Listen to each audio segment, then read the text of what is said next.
ሰላም ጤና ይስጥልን ተመልካቾቻችን ዘወትር በዚህ ሰዓት ወደ እናንተ የምናደርሰው ሳምንታዊው የሰንኮፍ ፕሮግራማችን እንሆ ተጀምሯል። በዛሬው ፕሮግራማችን ልናነሳ የወደድነው የአፍሪካ ቀንድ ቀጠና በቀጠናው ዓለም አቀፋዊ የኃይል አስተላለፍ ምክንያት የጂኦፖለቲካ ሐሳቡና ሰልፉ በተለያየ መልኩ እየተቃኘ ይገኛል። ከዚህ አኳያ ኢትዮጵያ ይዞላት የሚመጣው መጻኢ ዕድሏን የሚወስኑላት ጉዳዮችም አሉ፣ እንደዚሁም ደግሞ ፈተናዎችም ጭምራሉት፣ እድሎች ብቻ አይደሉም። ከዚህ አንፃር በአፍሪካ ቀንድ ያሉት የኃይል አስተላለፍ ለውጦች ከጂኦፖለቲካ አኳያ እንዴት ይቃኛሉ የሚለውን እንግዳ ጋብዘን ከእንግዳችን ጋር ቆይታ ልናደርግ ነው። እንግዳችን የመጀመሪያና ሁለተኛ ዲግሪያቸውን በዓለም አቀፍ ፖለቲካል ሳይንስ ግንኙነት ትምህርታቸውን አጠናቀዋል። የሶስተኛ ዲግሪያቸው ደግሞ የሰላምና ደህንነት ላይ ትኩረቱን ያደርጋል። እንዲሁ የተለያዩ ጥናታዊ ጽሁፎችን በታላላቅ ጆርናሎች ላይ አሳትሟል። የዛሬው እንግዳችን ዶክተር ሙሉጌታ አየለ ከኛ ጋር ናቸው። እንኳን ደህና መጡ ዶክተር። የአፍሪካ ቀንድ በአሁኑ ሰዓት በአዳዲስ ኃይል አስተላለፎች እየተቃኘ ከዚህ አኳያ የቀጠናው ሀገራት ግንኙነት ቁልፍ ሚና እየተጫወቱ ያሉ ጉዳዮች ምንድናቸው ከሚለው አብይ ሀሳብ እንነሳ። እንግዲህ ስለ ጂኦፖለቲካ ስናነሳ አንድ 5-6 ሀሳቦች እናነሳለን። ስለ ጂኦ ስትራቴጂ እናነሳለን። ስለ ዓለም አቀፍ ግንኙነት ወይም ብሔራዊ ጥቅም ስለሚባለው ጉዳይ እናነሳለን። የኃይል ሽግግር አለ፣ የኃይል ስርጭት አለ። እሱን ተከትሎ ደግሞ ዓለም አቀፍ ቅደም ተከተሎች አሉ። ከአንድ አካባቢ ወደ አንድ አካባቢ የሚደረግ እድገት ነው። ከነዚህ ውስጥ አንዱ የቀንዱ አካባቢ የምንለው ወይም በምስራቅ አፍሪካ ውስጥ ካሉት ሀገራቶች ደግሞ ተነጥሎ የአፍሪካ ቀንዱ ወደ ውቅያኖስ ጠጋ ብሎ ያሉት የሀገራት ጉዳይ ነው የምናነሳው። ከነዚህ መካከል አንዱ ኤርትራ እናነሳለን፣ ጅቡቲ፣ ሶማሌ፣ ሁለቱ ሱዳኖችና ኢትዮጵያ በቀንዱ አካባቢ የሚገኙ ናቸው። እነዚህ እንግዲህ በዓለም አቀፍ ደረጃ ከቅርብ ጊዜ ወዲህ የአፍሪካ ቀንድ የሚባለው በጣም ከፍተኛውን የስበት ማዕከል የሚባለው ነው።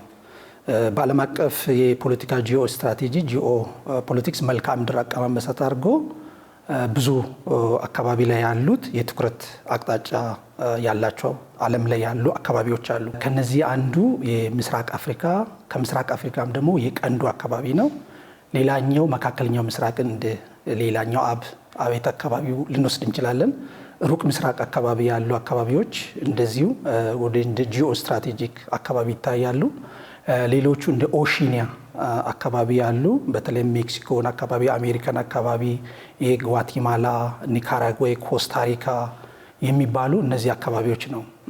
ከነዚህ ሁሉ አሁን የምናወራው የቀንዱ አካባቢ ከቅርብ ጊዜ ወዲህ ከፍተኛ የትኩረት ማዕከል ሆኗል።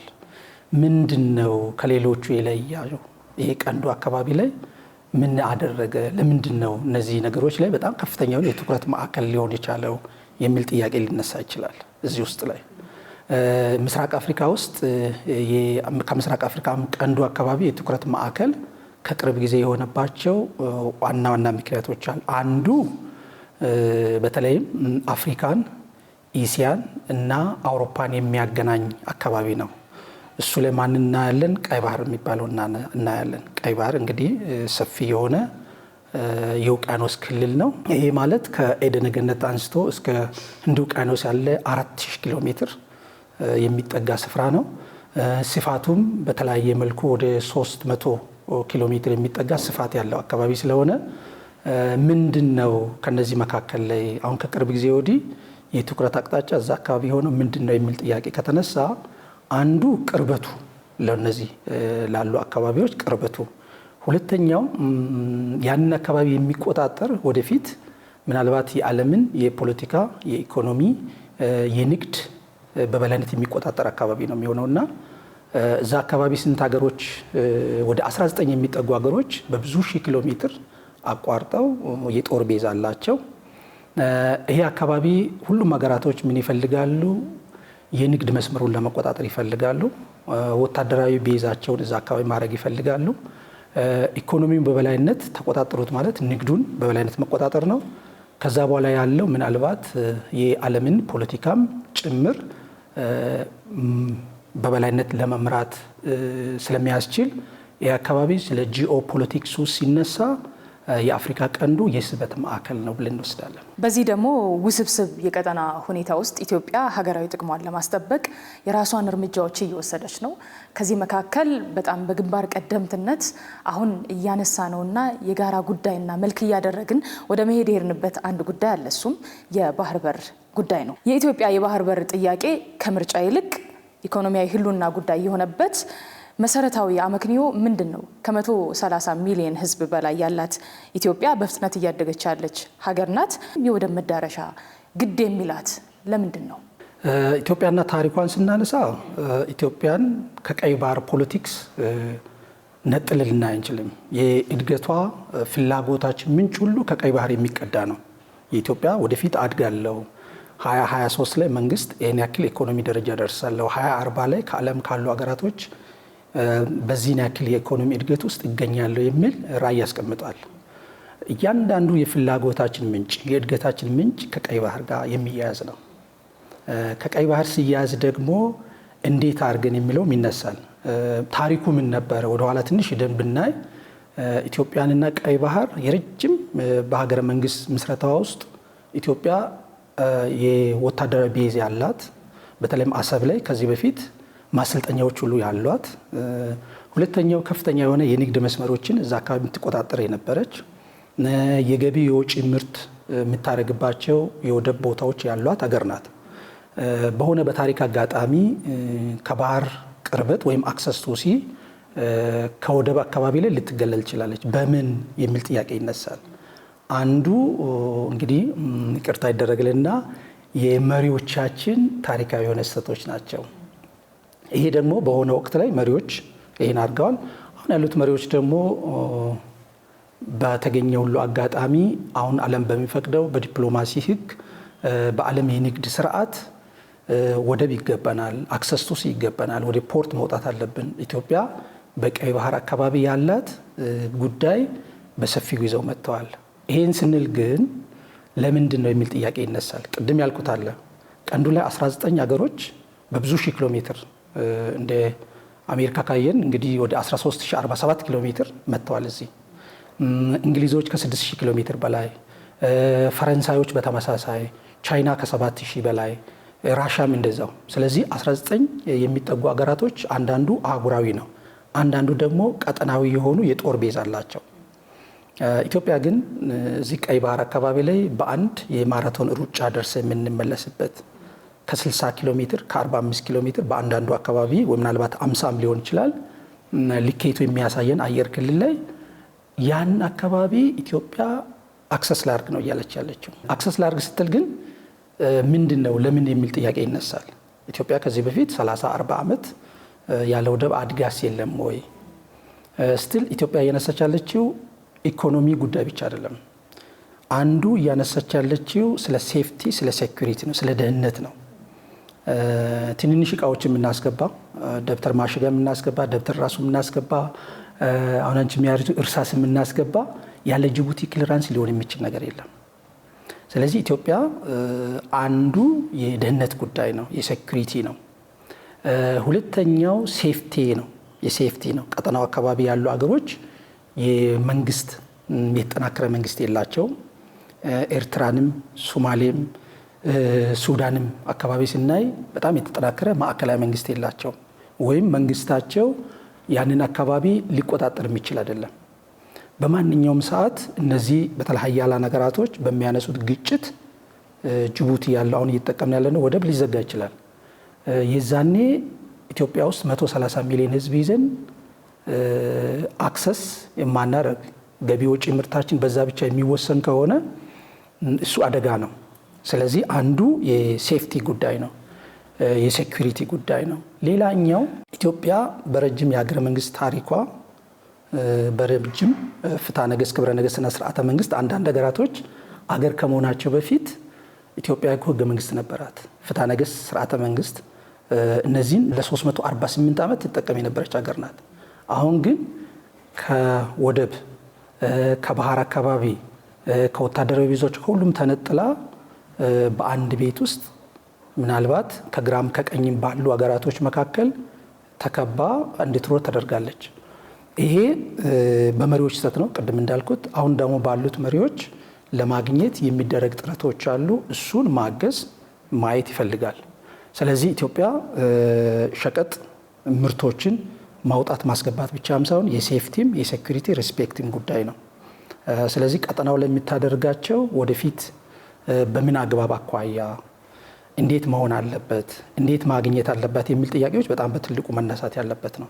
ኢትዮጵያ እንግዲህ ሀገራዊ ጥቅሞቿን ለማስከበር በምታደርጋቸው ጥረቶች ውስጥ በታሪክ በቀደመው ሁኔታዋ የአፍሪካ ቀንድ ላይ ብቻ ሳይሆን በሌሎችም አስተዋጽኦ ጭምር በጋራ ተጠቃሚነት ላይ መሰረትን ያደረገ ዲፕሎማሲያዊ አካሄድ ጉዞን ታደርጋለች። ሁልጊዜም በየትኛውም ፕሮጀክቶቻችን እሱ ምስክር ሆነው የሚቆሙ ምሳሌዎችን መጥቀስ የምንችልባቸው አካሄዶች አሉ። አፍሪካዊ የሆኑ ጉዳዮችን በአፍሪካዊ መንገድ በአፍሪካዊ መድረክ እንፍታ፣ እንዲሁም ደግሞ ቀጠናዊ ኃላፊነቷን ጭምር የተወጣ በሆደ ሰፊነት የምትሄዳቸው ጉዞዎች ጭምር የሚታወቁና የሚታዩ ናቸው።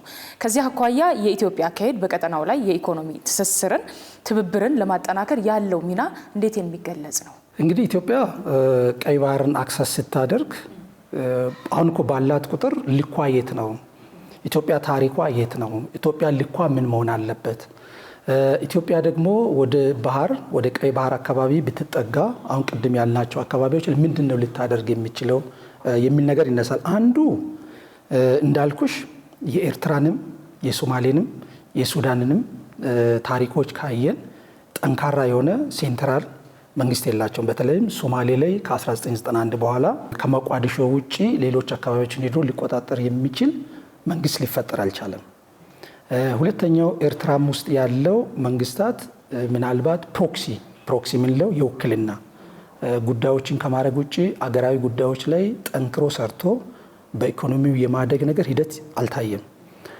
ስለዚህ ኢትዮጵያ ቀጠናው አካባቢ እያደረገች ያለችው ምንድን ነው? አንዱ የመጀመሪያው እያደረገች ያለችው ወደ ወደብ ልውጣ አክሰስ ላገኝ፣ አንድ እሱ ነው። ሁለተኛው የራሴም ንብረት አለ አሰብ ላይ ያለው ቅድም እንዳልኩሽ በታሪክ አጋጣሚ በመሪዎች ስህተት በተለይ 1983 እዛ አካባቢ የተሰሩ ታሪካዊ ስህተቶች በምን ህግ በምን አግባብ አኳያ የኢትዮጵያ ጥቅም እዛ ውስጥ መጠበቅ ነበረበት።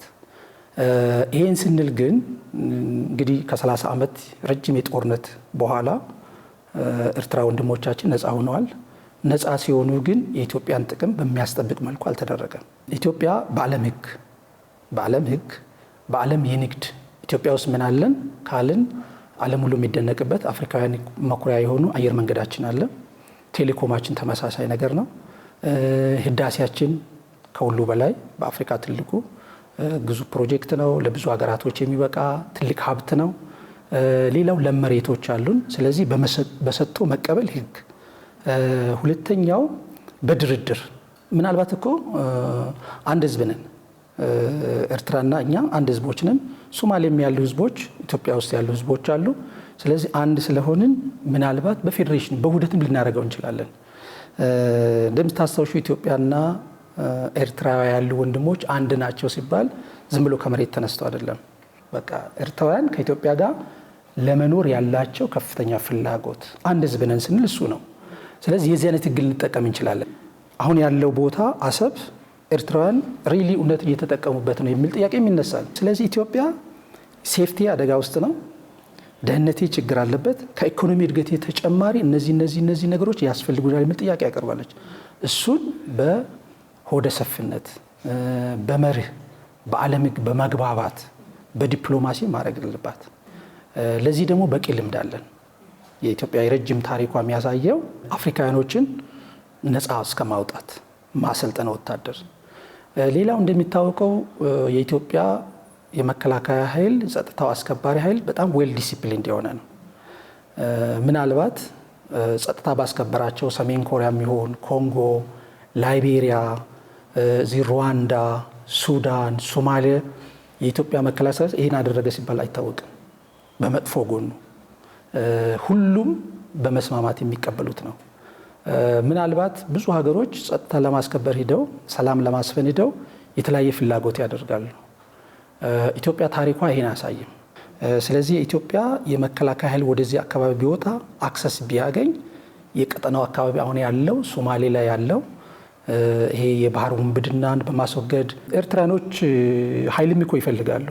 እዛ ድረስ ወጥቶ የመቆጣጠር አካባቢውን የማረጋጋት አልፎ ተርፎ የመን ይሄ የምንለው ቅድም ያልነው 4000 ኪሎ ሜትር ቀይ ባህርን ኢትዮጵያ እዛ አካባቢ ተጣ የአካባቢው ቀጠና ሰላም ማስፈን ስለዚህ እነዚህ ከፍተኛ ሚና ትጫወታለች። አንድ እሱ ነው።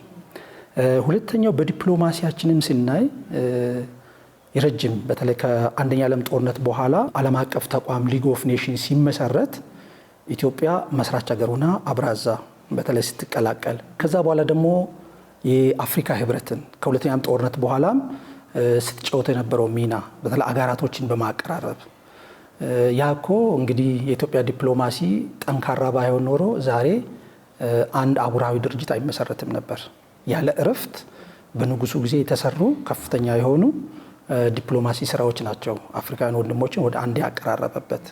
ከዛ በኋላም ደግሞ በዲፕሎማሲው አፍሪካን ወክላ በተለያዩ በመሪዎቿ ተወክላ ያደረገችው ዓለም አቀፍ ግንኙነቶች አሏት። ስለዚህ በዚህ ረጅም ታሪኳ ውስጥ ምን እናገኛለን፣ ምንድነው ያተረፍነው ብለን ስናይ ኢትዮጵያ እንደ ስሟ በጣም ገናና በረጅም የሀገረ መንግስት ታሪክ ውስጥ በዓለም ላይ ምናልባት በጣት የሚቆጠሩ ረጅም ታሪክ ያላቸው ረጅም የሀገረ መንግስት ታሪክ ያላቸው አገራት ስላሉ ከዛ ውስጥ አንዱ ባላት ረጅም የዲፕሎማሲ ህግ በረጅም ሰላም የማስከበር ለሀገራት ካላት ተቆርቋሪነት እሱ ላይ በደንብ አድርጎ መስራት ይጠይቃል። ምክንያቱም በዓለም አቀፍ ሰላም ላይ ዲፕሎማሲ ላይ እንግዲህ መሪዎች ቢለዋወጡም በኢትዮጵያ ውስጥ አንድ ጠንካራ ነገር አለን። አንዱ ጠንካራ ነገር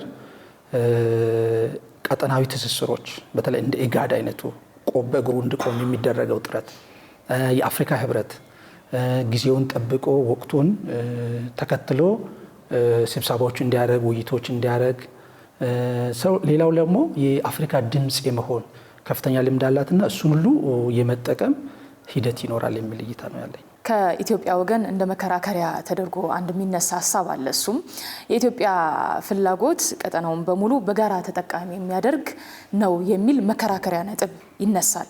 ከዚያ አኳያም እንደ ህዳሴ ግድብ እንደዚሁም ደግሞ የወደብ መሰረተ ልማቶችን ስንመለከት ትላልቅ ግዙፍ ፕሮጀክቶች ተጀምረው መጠናቀቃቸው እንዲሁም ደግሞ ለመጀመር መዘጋጀታችን ከኢትዮጵያ አልፈው ለመላው አፍሪካ በአጠቃላይ ቀጠና ብልጽግና የጋራ ትስስር፣ የጋራ መልክ፣ የጋራ ቁመናና የጋራ ፈርጣማነትን የሚፈጥር ከታሪኳ ደግሞ የምትቀዳውም ጉዳይ ነው ተብሎ የሚቀመጡ ጉዳዮች አሉና እነዚህ እስከ ጎረቤት ሀገር ድረስ የሚደርሱ በረከቶች እንዴት የሚገለጹና እንዴት የሚታሰቡ ናቸው? ከኢትዮጵያ አኳያ ኢትዮጵያ እንግዲህ በረጅም ከአድዋ ጦርነት በኋላ ለመጀመሪያ ጊዜ ኢትዮጵያን ሁሉም በኢትዮጵያውያን የደም ላብ እንባ የተገነባው አንድ ግዙፍ ፕሮጀክት አለን።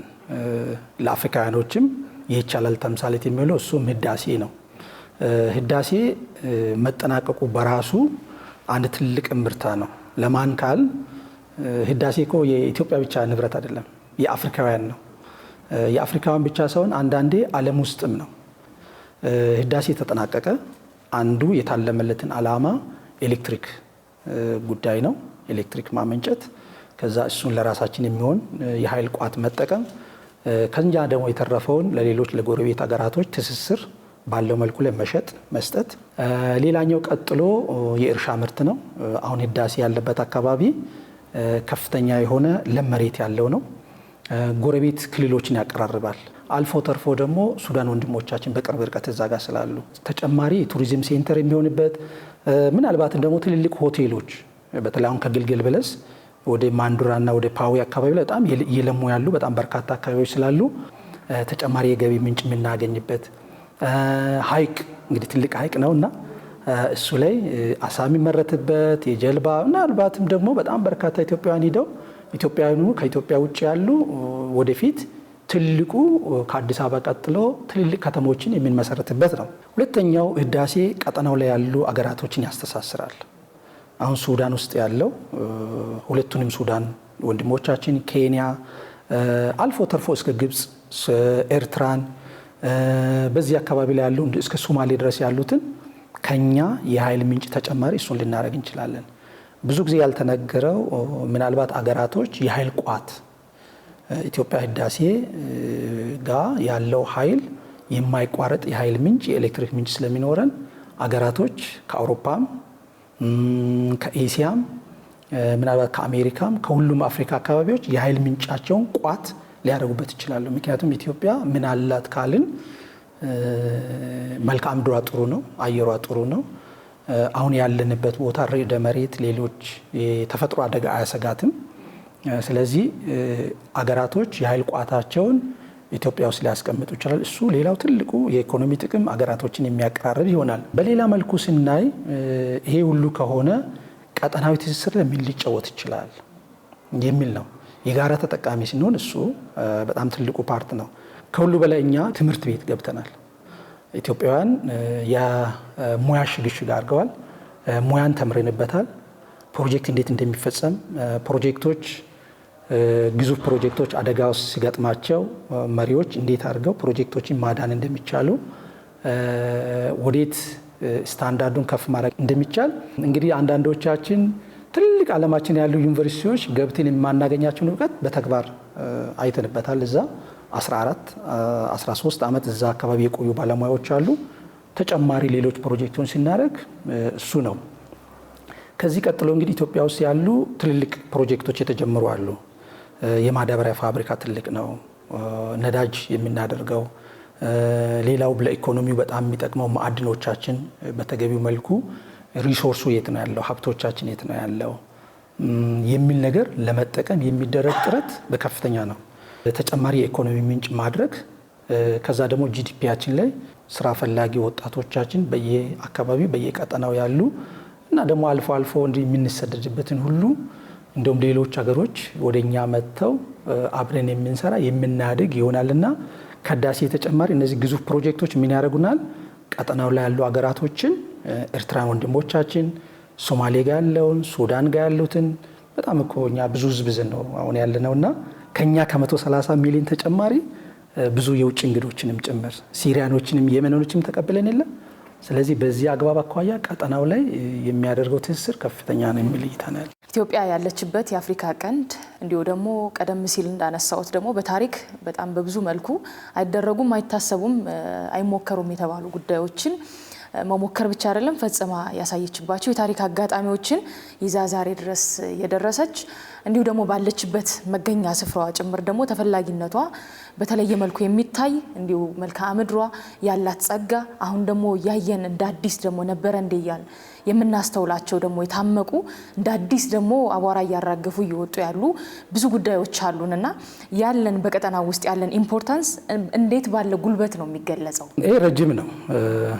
በረጅም የሀገረ መንግስት ታሪካችን እንግዲህ ያው ጸጋችንም ብዙ ነው፣ መከራችንም ብዙ ነው። ያሳለፍነውም ስቃይ ቀላል የሚባል አይደለም። ሁለቱም አለን። ነገር ግን በዚህ ሁሉ ውስጥ ዓለም ምንድን ነው ካልን አትችሉም፣ አትንኩ፣ አትጠጉ፣ ታበላሹታላችሁ፣ ይህ ለእናንተ አይገባም ይለናል። ችለን ስንገኝ ብቻችን ስናደርገው ስናሸንፈው ከማመስገን ይልቅ አንዳንድ አካባቢ ላይ ያሉት ነገሮች ኃይላችን ይበትንብናል። እንደው ችለን ስንገኝ ማመስገንም አንድ ነገር ነው። እሱ ብቻም ሳይሆን ሸማቂ ያደራጅብናል አንዳንድ አካባቢ ላይ ያለው። ይሄ እንግዲህ የኃይል ቅድም ያልነው በጂኦ ፖለቲክስ በጂኦ ስትራቴጂ የኃይል ስርጭት የኃይል ሽግሽግና ዓለም አቀፍ ግንኙነት ውስጥ የሚጠበቁ ነገሮች ናቸው። ኢትዮጵያውያን አንድ ላይ ስንሆን ስንተባበር ከህዳሴ አልፈን ሌሎች ሀብቶቻችን ማመንጨት እንደምንችል ተጨማሪ የሀብት ምንጭ አገራችን ውስጥ እንዳለ ማወቅ ችለናል። ከዛ በኋላ አሁን ከቅርብ ጊዜ እንግዲህ ኢትዮጵያውያን ነቅተው ኢኮኖሚው ላይ ጀምረናል።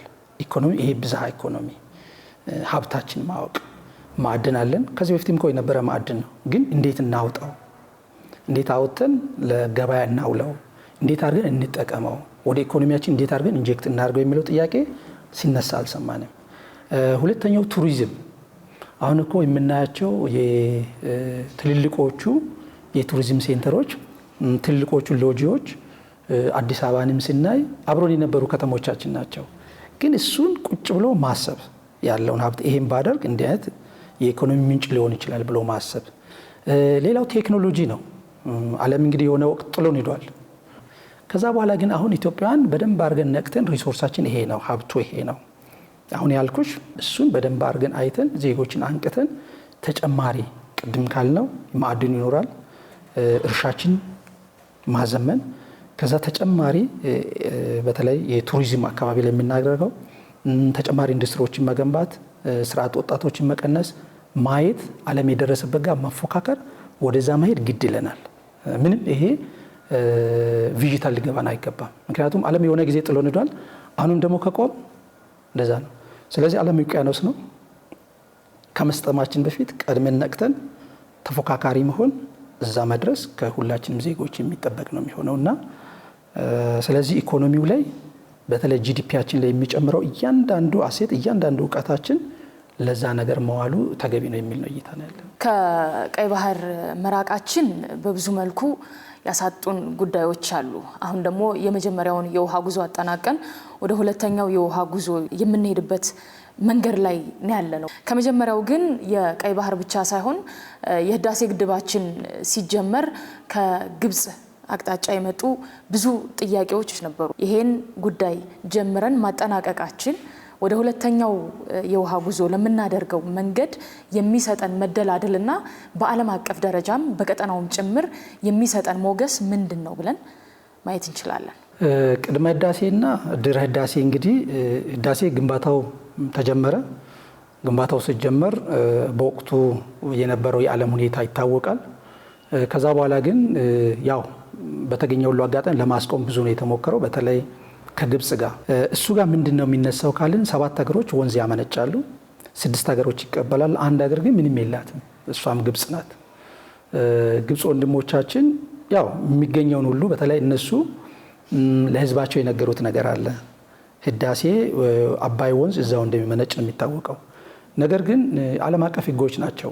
በተለይ የመጀመሪያው ህግ የሚባለው 1929 ህግ ነው። እሱም በግብጽ መካከል ላይ ለብቻዋ አባይ ወንዝ የእሷ እንደሆነ ሚያይ ነው። ከዛ በኋላ እንግዲህ ብዙ ናቸው እስከ ኢንተርናሽናል ፓናል ኦፍ ኤክስፐርት ድረስ ዓለም አቀፍ የቴክኒክ የፓናል በተለይ ሙያተኞች እስኪያረጋግጡ ድረስ ያለው ግብጽ ውስጥ ያለው ዓለም አቀፍ ህጎችን ላለመቀበል የሚደረግ ከፍተኛ የሆነ ጥረት አለ። በተለይም ሱዳን ወደ መጨረሻው አካባቢ ላይ ኦልሞስት ከኛ ጋር ተስማምታ አብረን መስራት እንዳለብን በተለይ የጎርፍ አደጋዋን በብዙ እንደሚቀንስ ህዳሴ ጥቅም እንደሆነ በደንብ የተረዳች ሀገር ናት። ግብጾች ግን ሌላ ሁኔታ ነው። በተለይ ከህዳሴ ካለቀ በኋላ ምን ሊሆን ይችላል የሚል እንግዲህ በዓለም አቀፍ ዲፕሎማሲው መልኩ ላይ እየተደረገ ያለ ጫና በተገኘው ሁሉ አጋጣሚ ኢትዮጵያ ውስጥ ጫና ማድረግ የመጀመሪያው በዲፕሎማሲው ደግሞ ካልተሳካ በአካባቢው አሁን ህዳሴም ያለበት ሌሎችም አካባቢ ያሉ ኢትዮጵያ ውስጥ ያሉ የጸጥታ የተወሰኑ መጠነኛ እነሱን ማስታጠቅ፣ መርዳት፣ ሸማቂ ማደራጀት አካባቢው ላይ እንግዲህ ተጨማሪ የኢትዮጵያን የውስጥ ጸጥታ ለማናጋት የሚደረግ ሂደቶች አሉ። ይሄ ግብጽ ረጅም ዓመት እንግዲህ ያው ምን ይባላል ወዳጅ መምረጥ እንችላለን፣ ጎረቤቶቻችን ግን ግድ ናቸው። ከሁሉ በላይ ያሉን ጎረቤቶቻችን በተለይ በመሬት ጉርብትና ያደረግነው ኤርትራውያን፣ ሶማሊያ አካባቢ ያለው፣ ሱዳን አካባቢ ያለው ናቸው እና ኬንያ ናቸው።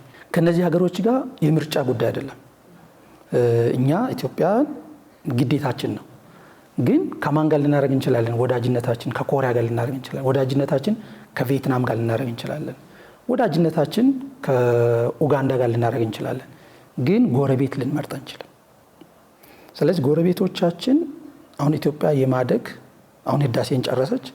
ቀጣዩ ሂደቷ ወደ ሁለተኛው የውሃ ሂደት ስትሄድ የሁለቱ ውሃ ዲፕሎማሲ እንደሚቀጥል አውቀው በምን መልኩ ከኢትዮጵያ ጋር ብንተባበር የኛ ጥቅም እዛ ውስጥ ይጠበቃል የሚል ነው መታየት አለበት። በነገራችን ላይ አሁን ባለው የዓለም የዲፕሎማሲ የፖለቲካ አካሄድ ላይ ኢትዮጵያ ጭልጥ ብላ ወደ አንዱ አልሄደችም። ይሄ ጎልደን ሚል የሚባለው የመሀል ፖለቲካ በተለይ ዓለምን ሁሉ የሚሻገርበት ነው። ይሄ ፕራግማቲዝም የሆነ የፖለቲካም የኢኮኖሚም ሁሉም አፕሮች ጥሩ ነው። ምክንያቱም እኛን የስንዴ ምርታችን የተወሰነ ነገር የሚጨምርልን አገር እስካለ ድረስ ነዳጃችንን አግዞን አብሮን ሊሰራ የሚችል አገር ጋር ማንም ይሁን ማንም እኛ የፖለቲካ አይዲዮሎጂ ልዩነት የለብን። በቃ ሞክረነዋል እኮ ጎራ ለይተን ሂደን አይተነዋል። ስለዚህ አሁን የሚጠቅመን ነገሮች ከየትኛውም ሀገር ኢኮኖሚውን የባህር ወደብ ዲፕሎማሲው ላይ ሊያጠናክር የሚችለውን እንደ መንግስት እንደዚህ አይነት ነገር እይታ ያለ ይመስለናል አሁን ባለው ሂደት ውስጥ ሲታይ። ስለዚህ ይሄ ይበል የሚያስበል ነው፣ መቀጠልም ያለበት ፓርት ነው። ምክንያቱም እኛ እርሻችን ሊያዘምንልን የሚችል ነዳጅ የሚያወጣልን በምንፈልገው በዓለም ዲፕሎማሲ ውስጥ የሚያግዘን ነው የምንፈልገው። አሁን ካለን የኢኮኖሚ ስቴፕ 2 ይቀረናል። ኢኮኖሚስቶች በሚሉት ይሄ ድራይቭ ቱ ማች ሃይ ማስ ኮንሳምፕሽን የሚባለው የኢኮኖሚ ስቴጅ ቴክ ኦፍ ተነስቷል ኢኮኖሚያችን። ያንን የሚያግዘንን ሁሉም በፖለቲካ በኢኮኖሚው በማህበራዊ የሚያግዘን ሁሉ ሀገር ወዳጅ እንሆናለን። እሱ ላይ ሲናደርግ ምንድን ነው ህዳሴን ከጨረስን በኋላ ድህረ ህዳሴ ዲፕሎማሲው ይቀጥላል። ጫናዎች በተገኙ አጋጣሚ ሊመጡ ይችላሉ ወደፊትም። አሁን እሱን በምን አግባብ አኳያ ማኔጅ እናደርጋለን የሚለው ሌላ አንድ ፓርት ነው። ሁለተኛው ወደ ቀይ ባህር አክሰስ በምናደርገው ሂደት ውስጥ ቅድም እንዳልነው የኢትዮጵያ የፍላጎቷ ምንጭ ሁሉም የሚቀደው ከዚህ ከቀይ ባህር ነው። ለቀይ ባህር የምናደርገው ሂደት ጂኦ ስትራቴጂው ለኢትዮጵያ ጥቅም አለው።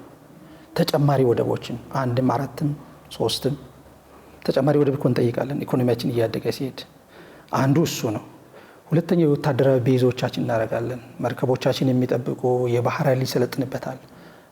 የባህር ኃይል መሰልጠኑ ደግሞ ቀጠናው ላይ ቅድም ላለው ለኤርትራም ለየመንም ለሶማሌም በህንድ ውቅያኖስም በቀይ ባህርም አካባቢ ለሚንቀሳቀሱ ዓለም አቀፍ መርከቦች ነጋዴዎች ምናልባትም ደግሞ ቀጠናውን ሰላም ከማድረግ አሁን ሶማሌ ጋር ያለውንም ጭምር ሊያረጋጋ የሚችል ስለሆነ የኢትዮጵያ ወደዛ የሚታረገው ዲፕሎማሲ ከማንጋ ቢሆን የሚለው ግን ከሁሉ በላይ ጥያቄ ሊነሳ ይችላል። አንዱ ከጎረቤቶቻችን ጋር እነዚህ ጎረቤቶቻችን ኢትዮጵያ የማደግ ፍላጎት ብቻ እንደሆነ ሌላውን ኢትዮጵያን እኮ ደጎች ናቸው። ሶማሌ ጋር ሄደን እኮ እኛ መከላከያ በጣም ለሶማሌ ህዝብ እኮ ሲል ብዙ መስዋዕት ሆነዋል። ኬንያ ውስጥ የሆነ ነገር ሱዳኖች ጋር ሁለቱም ሱዳኖች ጋር እኮ በጣም ብዙ ነው። ይሄን ዓለም ሊረዳልን ይገባል። ዓለም ብቻም ሰውን ጎረቤቶቻችን ጠንቅቀው ያውቃሉ። ስለዚህ ፍላጎታችን መደገፍ፣ ሌላው ደግሞ እንደው በተገኘ ሁሉ አጋጣሚ እኔ ኩኩሉ ካላልኩ አይነጋም ነገር አለ አንዳንድ ሀገራቶች ጋር ያለው ኮሺ ስል አብሮ መግባት፣ ማሰልጠን፣ መሳሪያ ማስተላለፍ፣ ሸማቂ ማደራጀት ይሄ ተገቢ እንዳልሆነ አውቀው በጊዜ አደብ ገዝተው የኢትዮጵያ የማደጓ ሂደት የማይቆም ስለሆነ እሱ ላይ መተባበር ከሁሉ በላይ የሚጠበቅባቸው ይመስለኛል። እኛም ኢትዮጵያውያን ተመሳሳይ አሁን የተያዘው አቅጣጫ ከፓርቲ ጋር አይገናኝም፣ ከሪዮት ጋር አይገናኝም። መንግስትን የመደገፍ ያለመደገፍ ጉዳይ አይደለም። የሀገር የዚህን አርሶ አደር የነዚህን እናቶች የነዚህን ወጣቶች የነዚህን ህፃናት የማደግ የሴፍቲ ከሁሉ በላይ ደህንነት የሚባለው መጠበቅ ስላለበት እሱ ላይ በሁሉም ደረጃ ያለን ኢትዮጵያውያን የሆኑ ኢትዮጵያ ወዳጆችንም ሁሉንም አስተባብረን ያንን ማድረግ ነው። አንዳንድ ነገራቶች እኮ ቢሆን ጠቅላይ ሚኒስትር በፓርላማ በይፋ የቀይ ባህር ጉዳይ የማይቀር ነው ሲሉ አንዳንድ ነገራቶች ቢሆን እኮ ከተማውን ሁሉ በድጋፍ ሰልፍ አካባቢውን ሁሉ እኮ መውጣት የነበረብንን። ምክንያቱም አሁን ትውልድ ይሄዳል፣ ትውልድ ይመጣል። አሁን በመሰረታዊነት በምንም በዓለም አቀፍ ህግ እንበለው በሰጥቶ መቀበል እንበለው አሁን ቀይ ባህርን አክሰስ አደረገች ማለት ኢትዮጵያ የቀጠናውን ጂኦፖለቲካ ጂኦ ስትራቴጂ ዓለም አቀፍ ግንኙነቱን የኃይል ስርጭቱ ሙሉ በሙሉ ይቀየራል። ምንም ጥርጥር የለውም። ምክንያቱም በሃይድሮፖለቲክሱ ኢትዮጵያ ገናና ሆናለች አሁን ባለው ህዳሴን በመጨረስ። ስለዚህ እንደውም ወተን ድጋፋችንን በቃ ፓርቲ ልዩነታችን አይዲዮሎጂ ልዩነታችን እንደተጠበቀ ሆኖ እሱን ማድረግ የነበረብንን የሚል ነው። ወደ መጨረሻዎቹ ጥያቄዎች እየሄድን ነው፣ እያጠናቀቅን ነው። መንግስት ሀገራዊ ሰላምን ለማስጠበቅና ለማጽናት የራሱን መንገዶች እየመረጠ የሚሄድባቸው ሁነቶች አሉ። ግን ደግሞ መዳረሻችን ትልልቅ ፕሮጀክቶችን መፈጸም ብቻ ሳይሆን ከፕሮጀክቶቹ ባለፈ ደግሞ አስተሳሳሪ ጉዳዮቻችንን እየያዝን መሄድ ነውና ለነዚህ ስኬት መረባረብ ከባለ ሀብት፣ ከሲቪክ ማህበራት፣ ከምሁራን ምን ይጠበቃል ብለው ያስባሉ? ኢትዮጵያን አሁን ባለው ሂደት ውስጥ እየመከሩ ነው፣ ሀሳብ እያዋጡ ነው። እነዚህ ማንግባባባቸው ነጥቦች ቢያንስ አመተን በአጀንዳነት ተነጋግረንባቸው የመቋጫ ሀሳብ ለማምጣት የምናደርገው ሂደት እጅግ ደስ የሚል ነው። እንደ ባህል መወሰድ ያለበት ነው። ምን ችግር አለ ከተባለ አንዱ እኛ ኢትዮጵያውያን ስለ መብት ስለ ግዴታችን ጠንቅና ለማወቅ ሂደት አለ። እሱ መብታችን ምንድን ነው? ሁላችን መብት እንጠይቃለን፣ ግን ግዴታ የሚባሉ ነገሮች አሉ። ሁለተኛው የፖለቲካ ተሳትፏችን ነው። ዜጎች በፖለቲካ ውስጥ የመሳተፍ በነገራችን ላይ ጥሩ የፖለቲካ ተሳትፎ የሚባለው ዜጎች ግዴታ ፖለቲከኛ ፓርቲ አባል መሆን የለባቸውም። ምን መሆን አለባቸው? በኢትዮጵያ ውስጥ በሚደረገው በአንድ ሀገር ውስጥ ፖለቲካ ውስጥ መሳተፍ መቻል አለባቸው። ምርጫ መምረጥ አለባቸው። እንደዚህ አይነት ነገሮች። ሶስተኛው ማንኛውም አይነት ሀሳቦችን በነፃነት የማንቀሳቀስ የማራመድ መብት ህገ መንግስታዊ ነው። በየትኛውም ፖለቲካ ፓርቲ መደራጀት፣ መጨረሻም ድምፅ መስጠት ነው። እነዚህ ፖለቲካዎችን ይሄ ፖለቲካው መታከም አለበት። ፖለቲከኞች ድርሻቸው ይሄ መሆን አለበት። ለሀገር ግንባታ ማዋል መቻል አለባቸው ፓርቲዎች እንደ ፓርቲ። እሱ ሲሆን ግን ሰላሙ ይረጋገጣል። ባለሀብቶችም ምክንያቱም የምንሰራው የምንነግደው ከቦታ ቦታ የምንንቀሳቀሰው ሰላሙ ሲሆን ነው። ከዚህ እኮ ሶሪያንን ማየት ይቻላል፣ የመኖችን ማየት ይቻላል። የትም መሄድ አያስፈልግም። ዩጎዝላቮችን ማየት ይቻላል። ለምሳሌ ብጥብጥ ምንድን ነው ያደረጋቸው? አገራቸውን አንድ የነበረው ነገር ወደ 6 አድርጎታል እኮ። ዩጎዝላቮች ለ10 ዓመት ተዋጉ፣ ከዛ በኋላ 6 ሆነው ተበታተኑ። ሩዋንዳ ውስጥ ያለውን ይታያል። ስለዚህ አንዳንዴ የሰላም ሰዎች ምን ይላሉ? ግጭት በራሱ እንደ ሊፍት ይወስዱታል። ሊፍት ያወጠናል፣ ይመልሰናል። እንዴት እንጠቀመው? በኢትዮጵያ ሰላም ውስጥ ግጭቱ አለ። ግጭቱን ግን እንዴት አድርገን ወደ ሰላም ቀይረ ነው ኮንስትራክቲቭ ለሀገር ግንባታ እንዴት እናውለው የሚለውን ጥያቄ መጠየቅ ይፈልጋል። እንደ ዜጋ ሁላችንም የራሳችን የስራ ድርሻ አለን። እኔ አስተማሪ ነኝ። ማስተማር፣ መመራመር፣ የሚጠበቅብኝ ማድረግ። ሁላችን ፖለቲከኛ ልንሆን አንችልም። ሌላው ደግሞ እናንተ ደግሞ ሚዲያዎች ስለ ሰላም መንገር ደጋግሞ ማወቅ፣ ደጋግመን ዘገባዎቻችን ተደራሽነታቸው ብዙ ስለሆነ በተገኘ ሁሉ አጋጣሚ ስለ ሰላም መንገር፣ እውነታውን ደግሞ አንዳንዴ እኛ ኢትዮጵያን ለእውቀትና ለእውነት ያለን ግንዛቤ መሻሻል መቻል አለበት። አንድ አዲስ አበባ ውስጥ የአዲስ አበባ ዩኒቨርሲቲ አንድ ሞቶ አለን፣ ኩሉ አመክሩ ወዘሰናይ አጽንዑ የሚል። ሁሉንም መርምሩ መልካሙን ግን ያዙ። የሀሳብ ልዩነት ይኖረናል የተኛውም ጋር። ሁሉንም እንመርምር ግን መልካሙ የቱ ነው የሚለውን ዜጎች በፖለቲካ ውስጥ ሲሳተፉ እሱ አይነት ነገር ይመጣል። ከዚህ ሁሉ በላይ ደግሞ ግዴታችን ምንድን ነው? አሁን መብት የምንጠይቀው በሱ መልኩ ነው። ስለዚህ ነጋዴው የሚጠበቅበት ማድረግ ያው የሀገር መከላከያ አለ፣ የጸጥታ አስከባሪው ጉፍር አለ። ብዙ ነው መስዋዕት የሚሆነው፣ ብዙ ነው ለኛ እንግዲህ እኔም አንቺም ቁጭ ብለን እንድናወራ እንድንነጋገር ብዙ ነው መስዋዕት የሚሆኑት። በየቦታው ብዙ ነው የሚከፍሉት። እንግዲህ እኔና አንቺ ይደክመን ይሆናል፣ እነሱ ግን ደማቸውን ጭምር አካላቸውን ጭምር ለኛ መስዋዕት ይሆናሉ። እነሱን የማክበር ሪስፔክት ማድረግ፣ ከሁሉ በላይ ደግሞ እርስ በርስ የምናደርገው ይሄ ሁለት ጫፍ እዚህና እዚህ በቃ የኔ ሀሳብ ካልሆነ የኔ ፓርቲ ካላሸነፈ የኔ የሚለው ብቻ የሚላት እንደዚህ አይነት ጫፍ የወጣ ነገር አለ።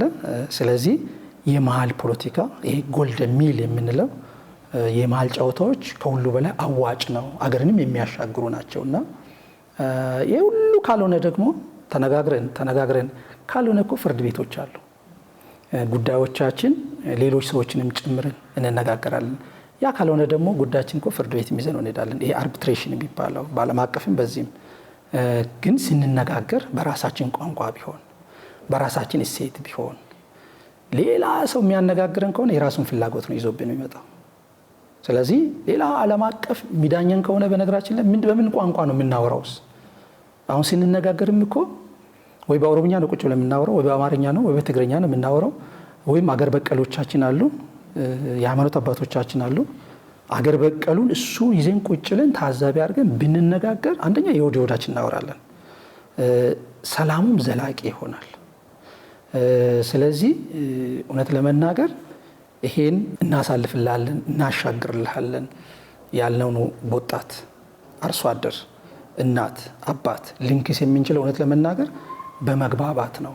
በቃ ዓለም እስከ ዛሬ ድረስ እንግዲህ በታሪካችን የበደል የጭቆና የትርክት ተረካ አድርገን እኮ እስኪ በቀን ተጋደለን፣ እስኪ በቀን ተለያየን።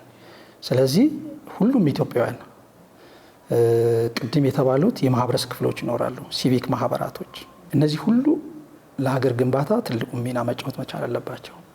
ሌላው በአንድ ሀገር ውስጥ ዲሞክራሲ እንዲጸና 3 ጉዳዮች አሉ። አንዱ ፖለቲካ ፓርቲዎች ናቸው። ፖለቲካ ፓርቲዎች በእውቀት በእውነት የሚመሩ መሆን አለባቸው። ሁለተኛው ሲቪክ ማህበራቶች ናቸው። የተለያዩ መሰረት ያላቸው አደረጃጀት ፕሮፌሽናሎች፣ እነሱ ከሁሉ በላይ በጣም ትልቅ ሚና መጫወት አለባቸው። እነዚህ በተለይ አንድ ሀገር ላይ ዲሞክራሲ እንዲሆን የሚያደርጉ አንድ ፖለቲካ ማህበራቶች አሉ። ሲቪክ ማህበራቶቻችን ምናልባት አገር የሚደግፉ ኤንጂኦዎች አሉ። ይሄ ኤንጂኦዎች ሲቪክ ማህበራት ሲነጋገሩ ሲወያዩ በዛ ላይ ሲያደርጉ የወጣት መስረት አለ፣ የእናቶች አለ፣ ፕሮፌሽናል አለ፣ እዛ ውስጥ ማን አለ? ኤንጂኦዎች አሉን። ስለዚህ እነሱ ሁሉ ለምን መስራት መቻል አለባቸው? ለሰላም፣ ለሀገር እንግዲህ ውለታም ሊውሉ ይገባልና መስራት መቻል አለባቸው። እነዚህ ናቸው። ይሄን ስናደርግ ጠንካራ ሀገር እንመሰረታለን። በእኔ በኩል ያሉኝ ጥያቄዎች ጨርሻለሁ። ግን ደግሞ ባነሳናቸው ጉዳዮች ላይ በጣም ሰፊ ቢሆንም ከኢትዮጵያ ሀገራዊ ጥቅም አኳያን ያየናቸው የአፍሪካ ቀንድ የኃይል አሰላለፍ ከጂኦፖለቲካ አኳያ እንዴት ባለ ሁኔታ እየተቃኘ ነው የሚለውን ብናነሳም ግን ደግሞ ለሀገራችን መጻኢ ዕድል ምን ይዞ መጥቷል፣ ምን ፈተናዎችስ አሉት የሚል ሀሳብ ነውና ያነሳ ነው የምናነሳው። የቀሩ ነገሮች ካሉ ዶክተር እባክህ። በጣም አጽንኦት መስጠት ያለብን በእኛ ትውልድ በእኛ ዘመን አሁን በደረስንበት የዓለም የፖለቲካ ሂደት ዓለም ላይ 195 ሀገር አለ፣ ሉዓላዊ ናቸው። አንዳንድ ዲፋክቶ ስቴቶች አሉ።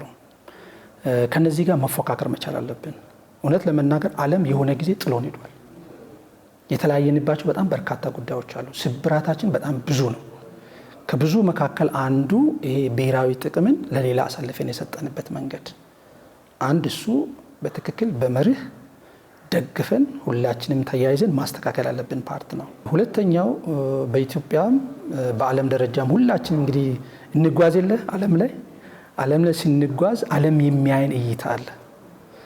ይሄ አትችሉም አይነት ነገር ታበላሹታላችሁ፣ አትንኩት፣ አትጠጉ ችለን ስንገኝ ስናደርገው ስንፈጽመው አያመሰግኑንም፣ ጎሽም አይሉንም። ነገር ግን እንደዛ ነገር ያደርጋል። ለዛ አይነት አለመሸጥ በቃ በተለይ ኢትዮጵያዊ ብሔራዊ ጥቅም በሆነ ጉዳይ ላይ ቤታችን ውስጥ እንነጋገር፣ እንወያይ፣ እንጨቃጨቅ፣ ሁሉንም ነገር እናደርግ። ነገር ግን ብሔራዊ ጥቅማችን አንድ ብንይዝ። ሁለተኛው የሀሳብ አልባ ፖለቲካችን እዚህ አድርሶናል፣ ከዓለምም ለያይቶናል በብዙ መልኩ። ፖለቲካ ስንሰራ፣ ፖለቲካ ስንነጋገር፣ ስንወያይ፣ ስንጨቃጨቅ ምን ይሁን ኢትዮጵያ የሚባለውን 130 ሚሊዮን ወንድሞች አሉን፣ እህቶች አሉን፣ አባቶች አሉን። አገሩ የሚፈልገው በጣም በርካታ ድሃ ነው ያለን። ስለዚህ ይሄን ድህነት መልሰን ላለመድገም ታሪክ አድርገነው ነገ ታላቅ ነበር ከዚህ በፊት ብለናል፣ አሁንም ታላቅ እንሆናለን የሚለውን እሱን ሞቶ ይዘን ከሁሉ በላይ አገራዊ ሴቶቻችን አጠናክረን አንድ ላይ ስንሆን የነገዋ ኢትዮጵያ ዓለም በጣም የሚቀናባት። አንዳንድ ሀገራቶች ጠንካራ ፓስፖርት ያላቸው ሀገሮች አሉ፣ ያለም ቪዛ ሳይጠይቁ ሁሉ የሚገቡ። ስለዚህ ዓለም ቅድም ያላቸው ቁጥር ያላቸው ዓለም ወደ ኢትዮጵያ ሊሄድ፣ ጊዜን ላሳልፍ፣ ኢንቨስት ላድርግ፣ እዛ ጋ ነው መኖር የሚል ቪዥን እንዲኖረው እኛ ኢትዮጵያውያን የምናደርገው ውጭ ያለ ነው። በዲፕሎማሲው ኢትዮጵያን መሸጥ፣ ኢትዮጵያ ታላቅ እንደሆነች፣ ገናና እንደሆነች፣ እያደገች እንደሆነ ሚዲያዎች ደጋግማችሁ መዘገብ። ምክንያቱም የእኛ ኮሚኒኬሽን ናችን ነው ችግራችን። የሰራነውን ነገር ብዙ አናወራበትም። የከተማ ግንባታችን፣ ገጠሮቻችን ምን ያክል እንደለሙ፣ እርሻዎቻችን ምን ያክል እያሉ እንደሆነ፣ ሀብቶቻችን የት እንዳሉ፣ ቱሪዝማችን ደግሞ ከሁሉ በላይ አየራችን ምቹ እንደሆነ በመጽሔቶቻችን፣ በሚዲያዎቻችን፣ በኢንስታግራሞቻችን ብዙ ሀገራቶች እንደዚህ ያደርጋሉና ስለዚህ ያንን ማድረግ ከዜጎች ከሁላችንም የሚጠበቅ ይሆናል የሚል እይታ ነው ያለኝ። እጅግ በጣም ነው የማመሰግነው ዶክተር። ተመልካቾቻችን ሳምንታዊ የሰንኮፍ ፕሮግራማችን እንግዲህ የስካሁኑ መሳይ ነበረ። ዛሬ ያነሳነው ጉዳይ የኢትዮጵያ አገራዊ ጥቅም ብለን የምናነሳው ጉዳይ የፍትሃዊነት ጥያቄ እንደሆነና ትላንትን ለዛሬ ዛሬ ለነገ የሚያሸጋግር ሀገራዊ መልክን የሚሰጥና አስተሳሳሪ እንደሆነ ጥያቄው በዚህ ትውልድ ብቻ የሚቆም ሳይሆን የነገውንም ትውልድ ያማከለ ጥያቄ እንደሆነ በማሰብ ዛሬም ብቻ ሳይሆን የነገውንም ትውልድ በማሰብ ውስጥ የነገ ልጆቻችንን መጻኢ ዕድል የመወሰን ጉዳይ ነውና ሁላችንም በጋራ መቆምና በጋራ መስራት ታሪካዊ ኃላፊነት የዜግነት ግዴታ ነው እንላለን። ሳምንታዊ ሰንኮፍ ፕሮግራማችን የስካሁኑን ይመስል ነበር። ሳምንት በሌላ ርዕሰ ጉዳይ በሌላ እንግዳ እንገናኝ። ቸር ቆዩ ተመልካቾች።